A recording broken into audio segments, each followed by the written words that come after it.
Saya berharap, saya minta aparat penegak hukum profesional.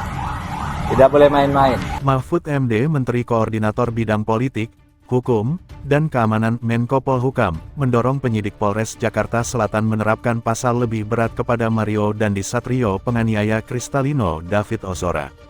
Hal ini karena dianggap menganiaya secara brutal Kristalino David Ozora alias David, sehingga remaja tersebut hingga kini terbaring di rumah sakit karena belum sadarkan diri. Adapun pasal bisa dipakai untuk memperberat yakni 354 dan 355 KUHP. Pasal 354 KUHP, yakni mengatur penganiayaan yang dikakukan sengaja untuk melukai orang lain secara berat.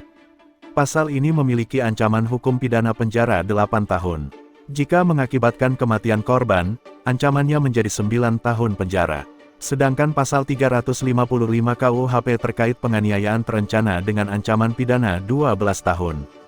Jika mengakibatkan kematian, diperberat menjadi 15 tahun penjara. Hal ini sesuai tindakan Mario terhadap David.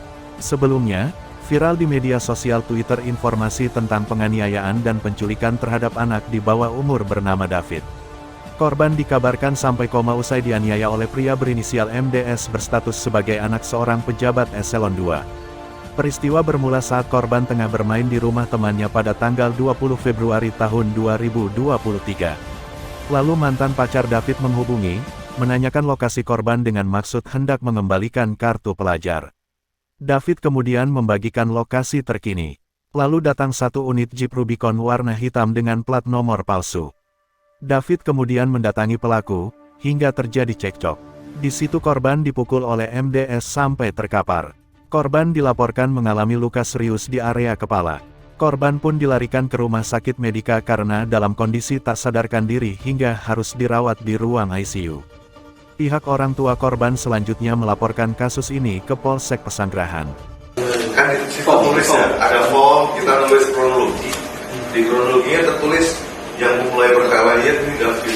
Saya kejar ini siapa yang nulis ini. Menko Polhukam Mahfud MD menjenguk David Ozora, korban penganiayaan berat yang dilakukan anak mantan pejabat pajak, Mario Dandi. Mahfud menyebut kasus penganiayaan ini harus diusut dengan serius. Setelah mengunjungi korban, Mahfud menyebut kondisi David sudah mengalami kemajuan meskipun belum sadarkan diri. Dalam kesempatan ini, Mahfud juga menanggapi soal penanganan kasus penganiayaan berat yang tengah bergulir di Polres Metro Jakarta Selatan. Mahfud mengatakan setuju jika pelaku yaitu Mario Dandi dijerat dengan pasal penganiayaan berat hingga pasal percobaan pembunuhan. Baik, saya baru saja menengok David tadi dan saya berdoa untuknya dan saya ikut bersyukur bahwa yang bersangkutan sudah mengalami kemajuan-kemajuan meskipun tentu belum sadar sepenuhnya, masih dalam status koma, tapi gerakan-gerakan fisiknya dan sebagainya ketika digerakkan itu sudah mulai membaik lah. Itu satu. Yang kedua, tentu tadi saya sudah berdiskusi dengan para penasihat hukum dan tentu para aktivis dan para penegak rasa kemanusiaan. Kasus ini harus diselesaikan tuntas secara hukum. Undang-undang sudah membatasi jenis perbuatan apa dihukum dengan apa. Terkadang untuk sesuatu kelalaian kita menerapkan pasal yang paling ringan dan memberi pendidikan. Tetapi banyak pasal-pasal yang sering ditambahkan atau cantumkan juga sebagai alternatif agar ketika kita mendidik masyarakat itu membuat warga masyarakat lain juga bisa jera dan takut melakukan hal yang sama. Oleh sebab itu dalam kasus ini kalau kita melihat aksinya yang begitu brutal tanpa peri kemanusiaan, saya mungkin agak setuju kalau diterapkan pasal 351 karena memang itu mungkin, tetapi saya akan jauh lebih setuju dan mendukung untuk mencoba menerapkan pasal yang lebih tegas untuk membuat anak-anak muda untuk membuat orang tua mendidik anak-anaknya dengan baik diterapkan pasal 354 dan 355 ya. Sehingga bisa lebih keras, lebih tegas gitu. Dan biasa saya berharap, saya minta aparat penegak hukum profesional tidak boleh main-main, karena masyarakat sekarang gampang tahu, wah ini ada upaya menyembunyikan ini, ada upaya membelokkan ini, mengaburkan ini dan itu. Masyarakat gampang tahu sekarang. Oleh sebab itu harus betul-betul profesional ya, agar masalah ini menjadi tuntas secara hukum bagi pelaku dan keadilan bagi korban.